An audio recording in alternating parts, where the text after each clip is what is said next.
There are places where God turns his face away, where prayers die before they reach the rafters. 1247 Marshall Street was one of them. A secret they were never meant to hear. In 1889, the walls of a boarding house in Richmond, Virginia, were lined with wallpaper soaked in something darker than tobacco smoke or dust. They were soaked in silence. 34 people walked in. None walked out. But that's not what was hidden. It was why, and who let it happen. You've heard stories like this before, or so you thought. Let me tell you what no Sunday sermon dared mention. Let me show you what the historians buried beneath polite whispers and sealed archives. You're not just watching a video, you're stepping into a house that was never meant to be remembered. Mrs. Bridget Kelly, a name barely whispered in public, a ghost in the city records, wasn't just a twisted widow with a basement full of secrets. She was installed, chosen, used. Her house, they said, was a refuge for the faithful. But the faithful who entered never left, and the church didn't mourn, it covered. In this first descent, you'll see how darkness doesn't scream, it smiles, how evil hides behind linen aprons and scripture verses, how institutions cloak rot in righteousness, and how the most terrifying crimes aren't committed in back alleys, but behind stained glass and polished pews. This story is not about a boarding house. It's about control. It's about systems that train people to kneel, so they'll never look up long enough to see who's pulling the strings. Mrs. Kelly was a servant of that system. And if you're still here, still watching, the most dangerous lies, then you're not like the others, are the ones wrapped in holiness. Ready to wake up. Mrs. Kelly wasn't just trusted, ready to lose the comfort of ignorance forever. She moved through Richmond's Methodist circles like a saint. After this, you don't go back to sleep. Every glance, every gesture radiated humility. When the Reverend blessed that house, and yet, beneath that starched collar off the wood, and scripture tongue, and no one could explain it. Something watched. But Bridget Kelly just smiled. Something patient. She already knew that house wasn't blessed. By early 1889, the guest list at 1247 Marshall Street was growing. Traveling preachers, widowed believers, choir boys too poor to rent elsewhere. They were referred to her by clergy. Think about that. The church wasn't ignoring the disappearances. They were supplying them. Behind the lace curtains and warm stews was a ritual of erasure. Guests would check in, attend evening devotions, whisper their sins over tea. Then one day, gone. No farewell, no luggage, no trace. And Mrs. Kelly would nod solemnly, "The Lord called them elsewhere." But here's what's more disturbing. No one questioned it. The police didn't investigate. The neighbors said nothing. Even the Reverend, who had once visited weekly, stopped coming, but told no one why. Because in the South of 1889, respectability was armor, the church was law, and a woman like Mrs. Kelly, cloaked in both, was untouchable. But what made her so useful wasn't just discretion. It was what she knew about control. You see, Bridget Kelly had studied something far older than the Bible, something her ancestors whispered in Gaelic before the cross ever touched Irish soil. Something cold, something hungry. The bodies weren't just disposed of, they were offered. Now stop. Really hear that. She wasn't killing out of madness. She was obeying, enforcing a system built on sacrifice. A quiet deal made long before she ever came to Virginia, one in which good people disappeared to keep the illusion of purity intact. That's the veil. That's how power hides its filth, behind those who seem their cleanest. And that veil is everywhere. In the headlines, in the handshakes, in the pulpits, and in your politics. Mrs. Kelly's boarding house was just a node in something larger, a practice, a tradition, refined over centuries, sanitized with scripture. This wasn't murder. It was maintenance. And you were never supposed to find out. Truth doesn't rot in the light. It festers in basements, behind nailed doors and buried records. March 2nd, 1889. The day Richmond almost saw the truth. It started with a smell. A neighbor boy, Levi Patterson, 11 years old, chasing a stray dog through the alley behind Marshall Street, slipped and fell beside Mrs. Kelly's coal chute. He told his mother he'd seen bones, not animal ones, poking from under the soot. The mother didn't believe him, but his father did. Mr. Patterson, a retired railroad foreman, went straight to the authorities. Reluctantly, 2 constables arrived the next morning. What they found beneath the basement floor nearly shattered them. The stone walls of Mrs. Kelly's home had been reinforced, the dirt under the kitchen dug out. Dozens of shallow pits filled with charred, cracked bone, some still clutching rosaries. One still had a shoe with a child's name stitched inside. But that's not what stopped the investigation. No. What ended it were the books. Behind a false panel, hidden in the wall behind the pantry, were 2 leather-bound ledgers. Not journals, not recipes, records. Names, dates, descriptions, detailed logs of each guest, what they said during prayer, what sins they confessed, whether they could be used or not.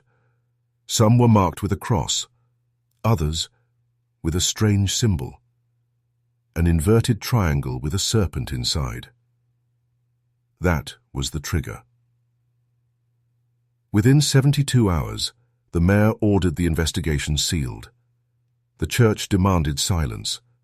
The chief of police resigned, citing personal illness. Witnesses disappeared. The Patterson boy was sent to live with an uncle in Roanoke. His father was found drowned in the James River 2 weeks later. No autopsy. The house was condemned, but not torn down. Instead, it was bought quietly by a man connected to the Methodist seminary. Renovated, repainted, rewritten. Mrs. Kelly, gone. Some say she fled to Canada. Some say she was escorted to a monastery on the coast. But others say she never left. That she was protected. Because she didn't work alone. Let that sink in. The system didn't just fail to stop her. It enabled her. It needed her. Because when people disappear, so do their debts, their questions, their stains on the spotless image of the institutions that claim to protect you. You're starting to understand, aren't you? This was never about one woman. It's about how evil organizes itself. When evil becomes tradition, it no longer hides. It's worshipped. They say a symbol is worth 1,000 words, but the one found in Mrs. Kelly's ledger is worth 1,000 souls. An inverted triangle, carved with deliberate precision, each side equal.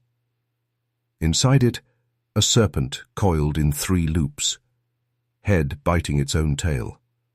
Not decorative, not religious, initiatory. This wasn't random madness.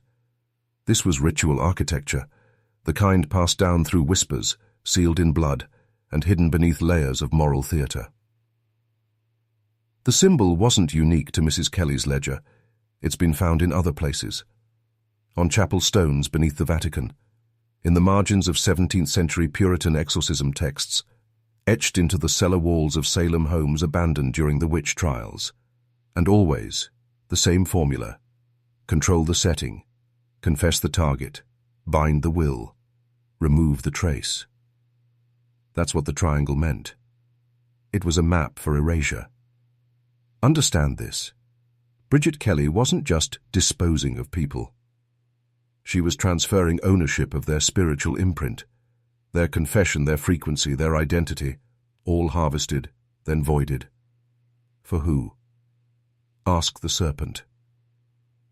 You see, the coil isn't a symbol of evil in the cartoon sense. It's older than the devil, older than scripture. It represents a system, a cycle, consumption disguised as care, order sustained by sacrifice. The Methodists in Richmond may not have understood what they were feeding, but they obeyed. They submitted. Because at some level they benefited. When you silence the broken, the questioning, the undesired, what you're left with is compliance, and compliance breeds control. Now think of the world you live in. Think of how certain people disappear from the headlines. Think of how trauma is repackaged as healing. Think of how institutions brand submission as virtue and label questions as threats. That's not a glitch. That's the coil in motion. And here's the part that should make your stomach turn. This same symbol was found in the basement of a closed orphanage in Illinois. In the private chapel of a Belgian monastery buried in scandal. Even in government psychological studies declassified in the late 1990s, redacted, yes, but not completely. Different faces, same pattern. And all of it leads back to the same idea. You are easier to manage when you do not know who you are. Mrs. Kelly didn't just erase her guests. She rewrote them into the system. They didn't need chains. They used kindness. Understand this. The most effective control systems never look like prisons. They look like help. Mrs. Kelly's boarding house wasn't advertised as a refuge for the broken.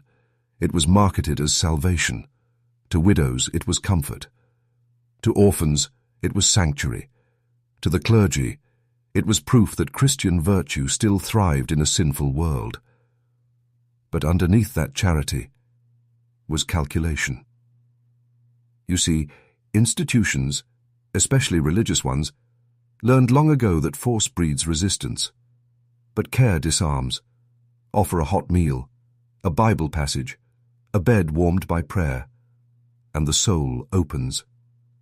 And once it opens, you can extract everything. What Mrs. Kelly did in Richmond was just the local expression of a global design. Weaponized compassion, and it's still used on you today. Psychological manipulation dressed in humanitarian language. Obedience cloaked in empathy. The guilt that comes from questioning good people. The shame that makes you swallow doubt in silence. In 1889, it was a widow with a bun and a prayer book. Now it's influencers, charities, medical panels, university think tanks, all offering healing while subtly guiding behavior toward compliance. It is not about care. It is about consent harvesting. They don't need to kill you to use you. They just need you to submit willingly. The 34 people who disappeared in that house didn't scream. They didn't run. They trusted her. They believed they were chosen, when in fact they were being processed. By the time they were missing, their absence barely registered. Mrs. Kelly told the neighbors they'd left for missionary work, told the church they'd been called home to God, told the landlord the rent was always on time because she'd taken everything they had. And the most disturbing part, every part of the process made her look more righteous. Every disappearance. It deepened her holiness in the eyes of the public.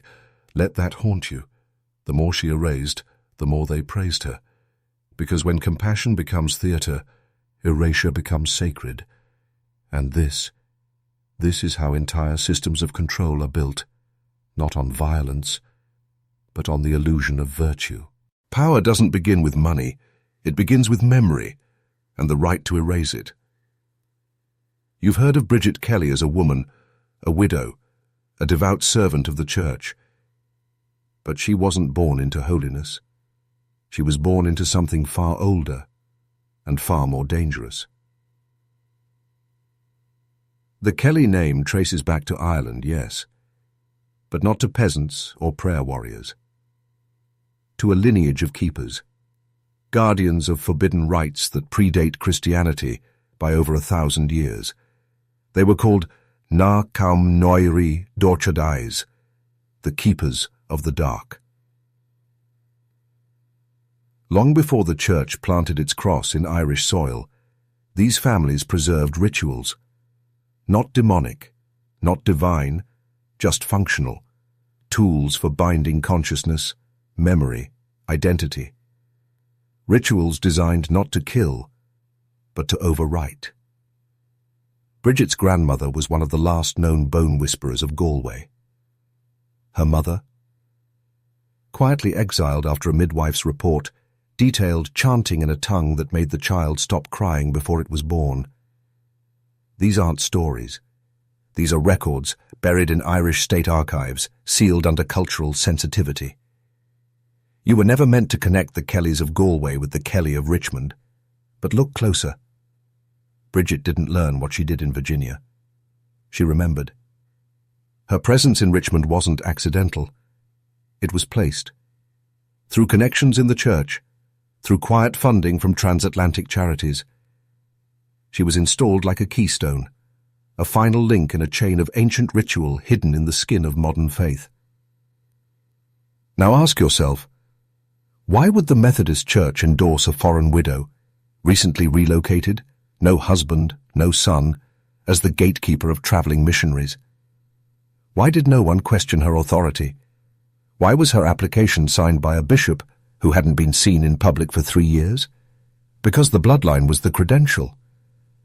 Bridget wasn't chosen for her piety. She was chosen for her code. The frequencies buried in her memory. The rites passed through umbilical silence.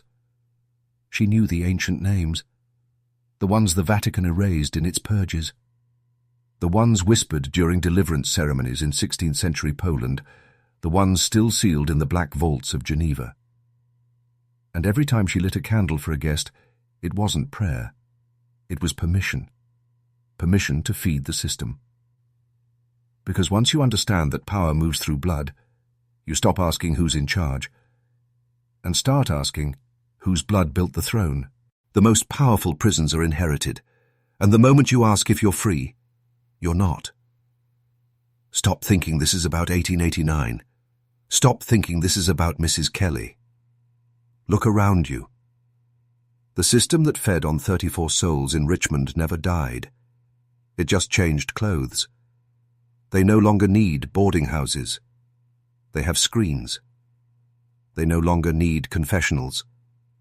They have data streams. Mrs. Kelly asked her guests to pray aloud, not for salvation, but for mapping, to track the language of pain, the shape of shame, the wounds that made a person easy to dissolve. Now, you do it yourself. You post your doubts. You share your traumas. You beg algorithms to see you. You expose your inner structure, voluntarily. And the coil turns. No rope, no blood, just compliance. You've been conditioned to perform your pain for approval. You think you're building an identity. You're feeding it. Feeding a machine designed to absorb, anonymize, and erase everything raw, everything real, everything dangerous about you. Because a man who knows who he is cannot be used. And that is why you were never taught your history, never taught how to track patterns, never taught that the systems which promise order require silence. Mrs. Kelly's guests were chosen because they were vulnerable. Outcasts, widows, wanderers, people no one would miss. But now, they go after all of you. Because now every man is traceable, every impulse catalogued, every act of rebellion simulated, studied, softened. You're not being controlled by brute force. You're being controlled by distraction, by reward cycles, by artificial choices inside a cage with no walls. You were born into it. Into a network of thought control so sophisticated, it calls itself freedom. And if you've made it this far, you're already feeling it. That gnawing awareness in your gut that says, something has always been wrong. Good. Now speak. In the comments, type the phrase, "The house still stands." Say it twice, once for the man you were, and once for the one who refuses to be erased. Let the algorithm know this message found you. Let the system know. You're not asleep anymore.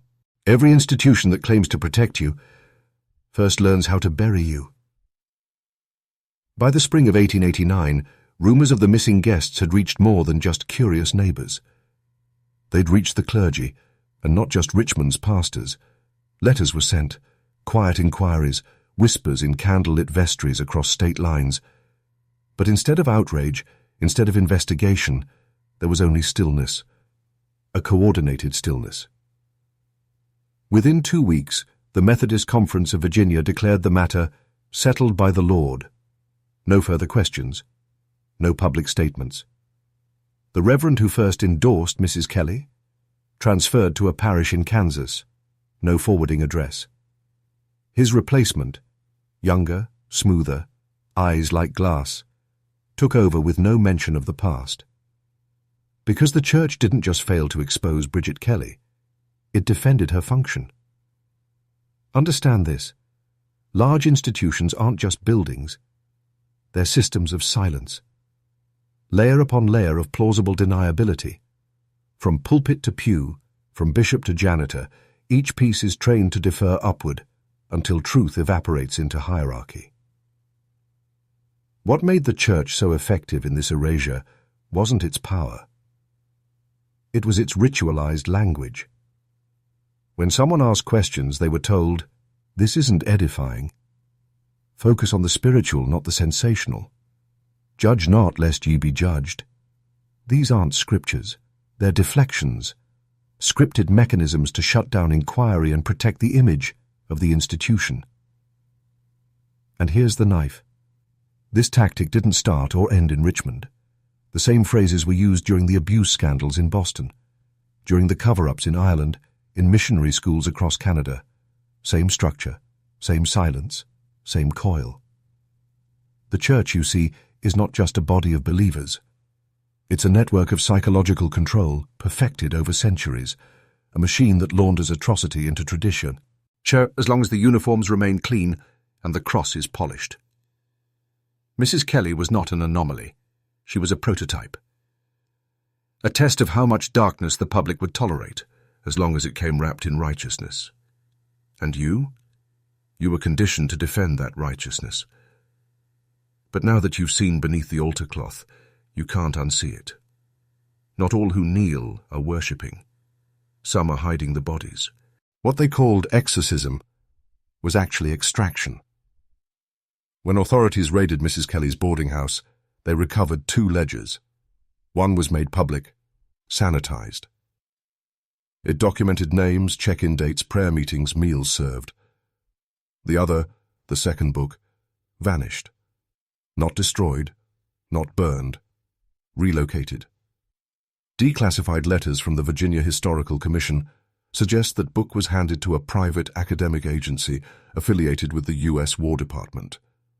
Its contents were never disclosed, but traces remain, in redacted memos, in footnotes of 1950s behavioral experiments, in MK Ultra files blurred by layers of bureaucratic fog. What the church once used as ritual, the government repurposed as research. You think mind control is science fiction? They studied Mrs. Kelly's methods, her use of hospitality to create dependency, her extraction of confession to weaken identity, her selective erasure of memory through suggestion, ritual, isolation. Sound familiar? Because it should. Modern psychological operations don't need torture chambers. They use comfort, personalization, targeted content, emotional mirroring. The very things Mrs. Kelly mastered behind her lace curtains and warm porridge.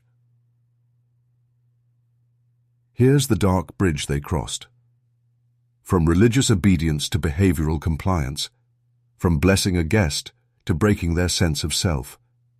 And it worked, because the subject believed they were safe.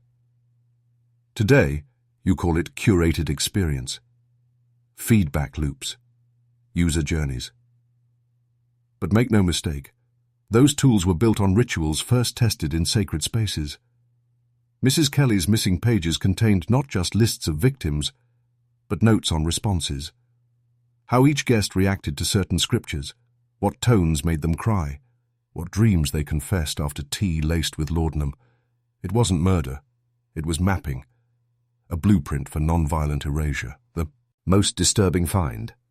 A phrase she wrote in the margin beside certain names, ready for repurposing. That language, repurposing human identity, shows up again in CIA psychological manuals from 1962. The wording is different, the structure is cleaner, but the spine, identical. What began in a dim boarding house basement now guides the attention of millions, and unless you choose to confront it, it guides you too. They didn't need to kill the man. They only needed to convince him. He never existed. You've heard the term toxic masculinity thrown around.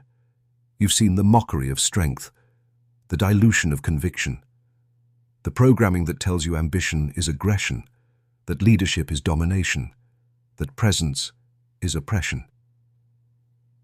But beneath all of it is a single forbidden truth.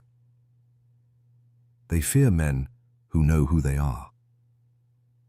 The system doesn't destroy masculinity with bombs or bullets. It uses mirrors.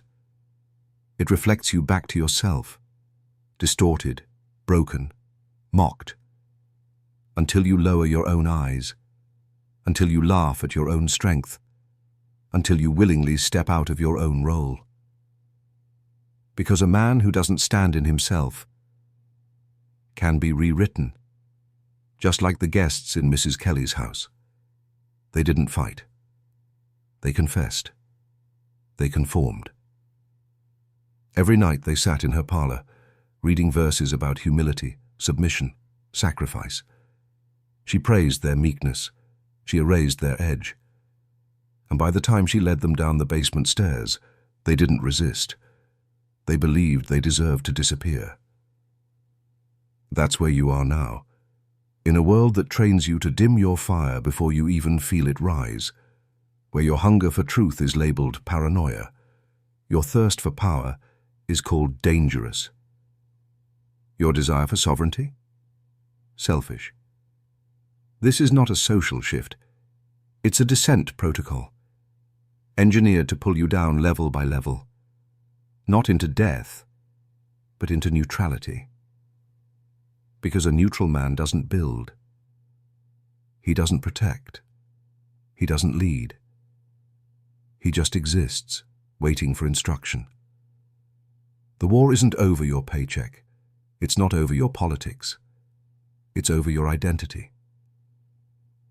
Because once you forget what you are, they don't need chains, just permission. Mrs. Kelly's house was an early battlefield. Today the battleground is your psyche, and if you're still watching this, it means something inside you is remembering. Good, because the system wins only if you stay asleep. When the truth cannot be silenced, they redact it in flame. April the 3rd, 1889. 3 days after the final guest vanished, Bridget Kelly disappeared from public record. No trial, no confession, not even a grave. But something was left behind.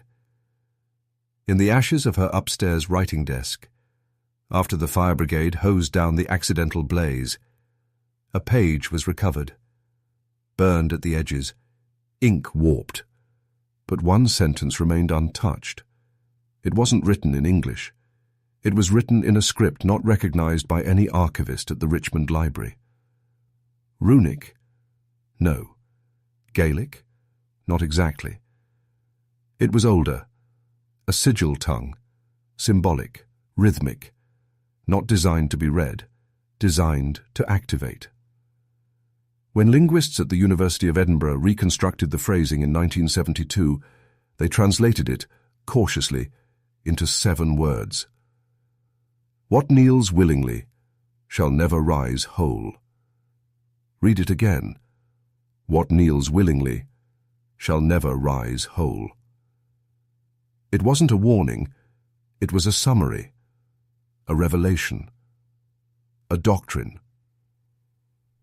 Mrs. Kelly's method wasn't simply to kill, it was to fracture, to reduce a person to compliance so fully that when they were erased, they welcomed it. And that sentence was the final seal. Not just a philosophy, a ritual command buried in the subconscious of every person who surrendered themselves in her house. This is how deep the system goes. That phrase was later found, paraphrased, in documents seized from Cold War psychological warfare programs. It appears in the footnotes of Tavistock Institute lectures. It echoes in trauma-based conditioning handbooks disguised as child psychology. Because the sentence is a mechanism, a spell of self-erasure. And now you see it everywhere, don't you? In how you're told to trust the experts, in how you're pressured to apologize for your instincts, in how every ad, every curriculum, every platform asks you to kneel. To what? To a version of yourself they can control. Mrs. Kelly didn't invent this. She was initiated into it. And her final sentence was a gift, not to the system, but to the ones who might awaken from it. That's you. You weren't meant to read that line. But now that you have, you don't rise the same. Every scroll is a prayer, every click a confession. The altar is in your pocket. Think Bridget Kelly's house was unique? Think her rituals died in 1889? Then look again. Because the ritual never ended. It simply went online. Let me show you how. In her day, Mrs. Kelly used scripture, soft lighting, and poisoned tea to open her guests. Today, the system uses something far more potent. Your attention. You don't kneel in prayer. You kneel through repetition. You kneel every time you scroll without thinking, every time you consume instead of question, every time you let an algorithm choose your path. Ritual. Not with candles, but with code. Not with holy water, but with data streams. Every click is tracked, every pause analyzed. Every moment of weakness becomes an entry in a digital ledger more vast and exacting than Mrs. Kelly ever dreamed of. You are not the customer. You are the subject of an ongoing psychic liturgy conducted through dopamine loops and shadow-banned truths. That's why they suppress content like this. Because awareness is a break in the right. This video, it's not entertainment. It's interference. A break in the neural rhythm they've designed to keep you passive, fragmented, obedient. You feel it, don't you? That deep stirring in your chest. Not fear, not confusion. Recognition, like part of you has always known, that the cage isn't made of bars, but of questions you were trained not to ask. What did they take from the 34 guests? The same thing they take from you, not your life, but your permission.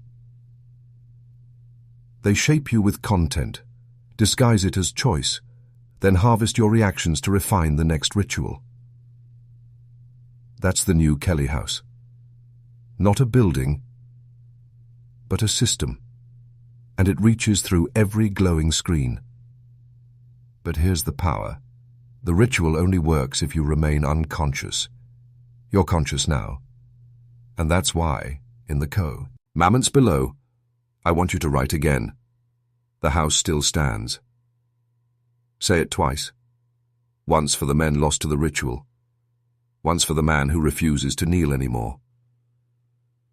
Because if you're still watching this, you weren't meant to disappear. You were meant to awaken. Some houses you leave behind. Others, you burn from the inside. If you've made it here, this isn't just a story anymore. It's a mirror.